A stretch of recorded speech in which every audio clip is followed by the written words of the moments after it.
Buying a sailboat. Factors to consider dreaming of buying a sailboat of your very own. If you've been bitten by the sailing bug, it's important to understand that when it comes to boats, it's not a one-size-or-type-fits-all proposition. Sailing takes lots of resources, namely time and money, so it's important to determine exactly what you want from your on-the-water experience before starting your search for the perfect boat. Explore sailboat types and manufacturers. Buying a sailboat checklist. There are many choices of boats, and all are good for their intended purpose. With utmost honesty, you need to answer questions about the following 6 factors prior to purchase. Use: what kind of sailing do you anticipate doing? Will you be solo dinghy sailing on inland lakes, day sailing in coastal waters, racing offshore, overnighting on weekends with kids, or cruising to distant lands as a couple while living aboard for extended periods? 6, 12 months. A 60-foot steel cruiser won't make sense on inland lakes, and a roto-molded sailing dinghy may not be safe on the open ocean. Plan realistically about what you'll really do with your boat and who will be with you to share the fun. Budget. The purchase price of the boat is just the beginning of the expenses, so create a budget. You may need a trailer to tow it or a slip to berth it. Larger boats will need to be registered with the DMV or Coast Guard and insured. Maintenance will divide into periodic upkeep, upgrades and repairs, and potentially a complete refit if you buy a boatyard special. New boats add premiums for extra outfitting like electronics or sails. Will you do the maintenance yourself or pay contractors? Will you buy new or used?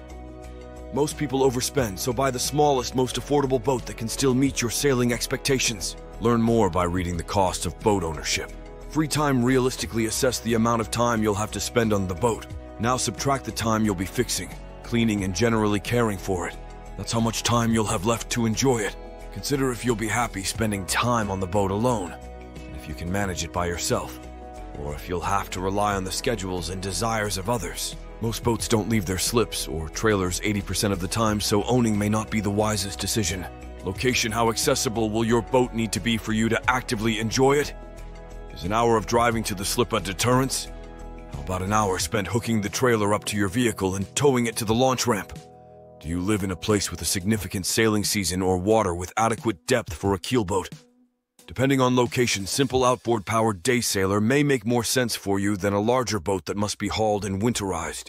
Condition and design. An older boat may seem like a bargain, but unless you're very handy and have lots of time, you won't want a project. Decide on construction materials. Wood is maintenance-intensive, while fiberglass is more forgiving. Decide on the rigging. A simple sloop with a self-tacking jib is easy for new sailors and single-handers. Decide on the underbody. A keelboat will be more stable and easier to manage, but a dinghy with a centerboard will be able to sail in shallow waters and light breezes. If your sailing partner gets claustrophobic or nervous when the boat heels, a catamaran with greater space and stability may be more appealing. Experience and aspirations. Finally, determine your current experience level and what you want to accomplish. If you're new to sailing, go small, simple, and solid. If you want to race, start with an agile design, but one that won't reward every mistake with a dunking. Give yourself room to grow. Buy a boat just a little beyond your capabilities and grow into it. However, if you aim too high, you'll scare yourself and stay home rather than going out and learning. If needed, invest in some sailing lessons along with your boat. Could it be your forever boat?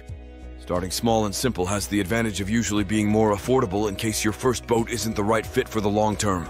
You can always step up once your skills, budget, and aspirations increase.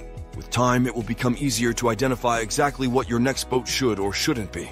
But remember, the perfect boat is a fallacy.